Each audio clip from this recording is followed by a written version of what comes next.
En Colombia, la paz siempre parece estar en un equilibrio muy, muy frágil. Y ahora mismo, ese equilibrio está a punto de romperse. ¿Por qué? Porque el gobierno y el grupo disidente más poderoso del país están en ruta de colisión.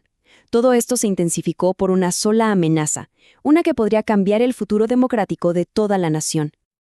A ver, para entender bien esta crisis, vamos a ir paso a paso. Primero, la amenaza que prendió todas las alarmas.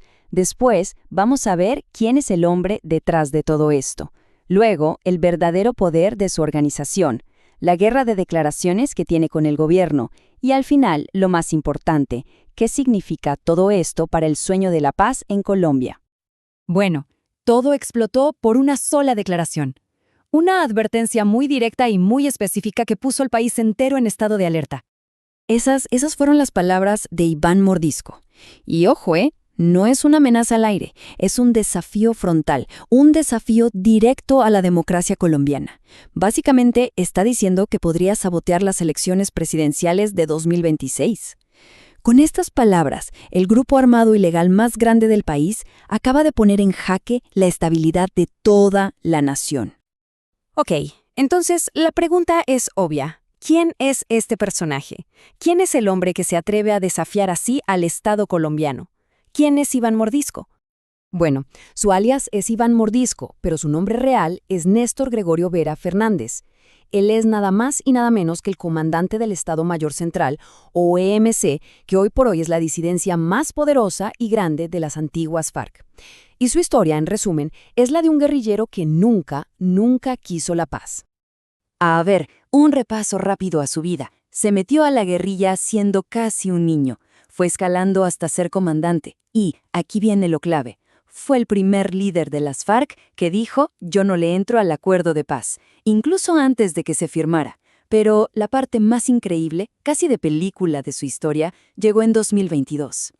Resulta que el gobierno de ese entonces anunció con bombos y platillos que lo habían matado en un bombardeo. Parecía un golpe definitivo, hasta que, apenas 2 meses después, ¡pum!, reapareció en un video.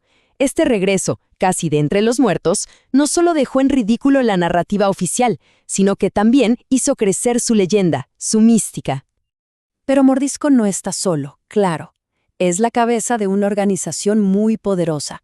Y para entender la dimensión de su amenaza, hay que entender la escala real de su grupo: el Estado Mayor Central. Y aquí hay que hacer una distinción súper importante. Los del EMC no son excombatientes que se arrepintieron y volvieron a las armas. No. Ellos son los que desde el minuto 1 dijeron no al acuerdo de paz. Nunca se desmovilizaron.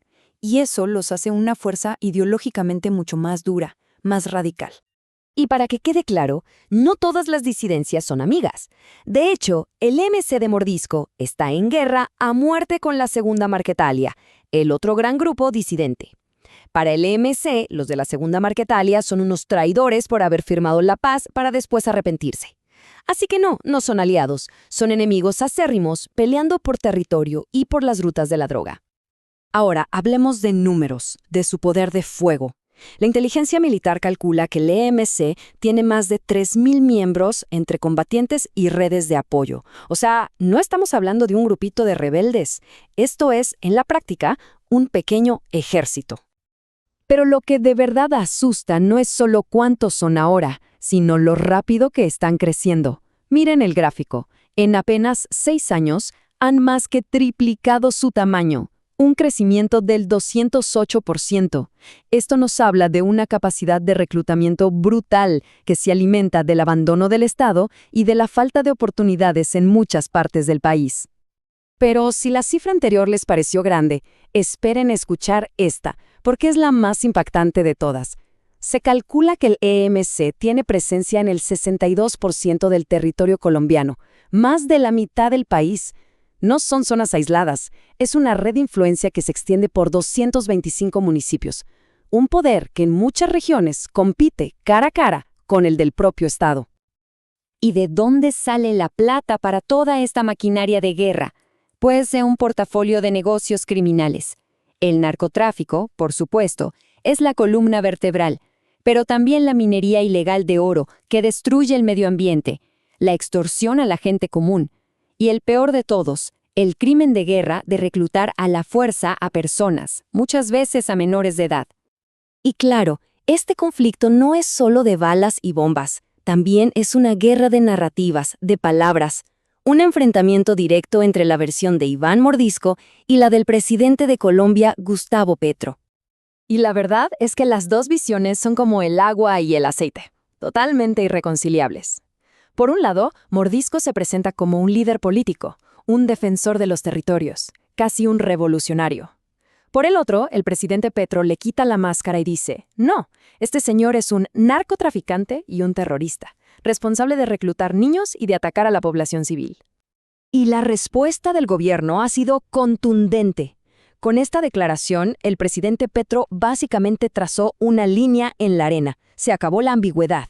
La respuesta a la violencia del EMC dice, ya no será el diálogo, sino toda la fuerza militar del Estado colombiano. Bien, ahora demos un paso atrás para ver el panorama completo, porque este enfrentamiento no es un caso aislado.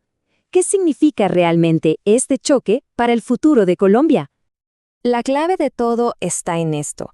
Esta confrontación es la prueba de fuego para la política más importante del presidente Petro, la famosa paz total. La idea de esta política es negociar al mismo tiempo con todos los grupos armados para acabar el conflicto. Pero claro, el desafío abierto del EMC, el grupo más grande, pone toda esa estrategia al borde del fracaso. Y esto nos lleva a la pregunta del millón, al gran dilema del país en este momento. ¿Es posible alcanzar una paz total cuando el grupo armado más grande, con el que se supone que se debe negociar, no para de crecer y fortalecerse? ¿Cómo se negocia la paz con alguien que, en los hechos, parece estar ganando la guerra? Ese es el gran rompecabezas que el gobierno tiene que resolver. Entonces, en resumen, el acuerdo de paz de 2016 fue histórico, sí, pero dejó vacíos de poder que el EMC llenó muy bien, hasta volverse una fuerza militar enorme. Ahora mismo, el choque con el Estado es total y va para arriba. Y lo que pasa en este pulso va a definir si Colombia por fin avanza hacia la paz o si retrocede a una nueva era de guerra. Y con esto llegamos a la reflexión final. El caso del EMC no es una excepción, es un síntoma de algo más grande. Mientras demos a múltiples grupos armados expandir su poder, la pregunta ya no es solo cómo negociar la paz. La pregunta de fondo es si la paz es siquiera posible cuando la guerra parece ser un negocio tan rentable. El futuro de Colombia pende de un hilo, y la respuesta a esa pregunta, bueno, esa respuesta lo decidirá todo.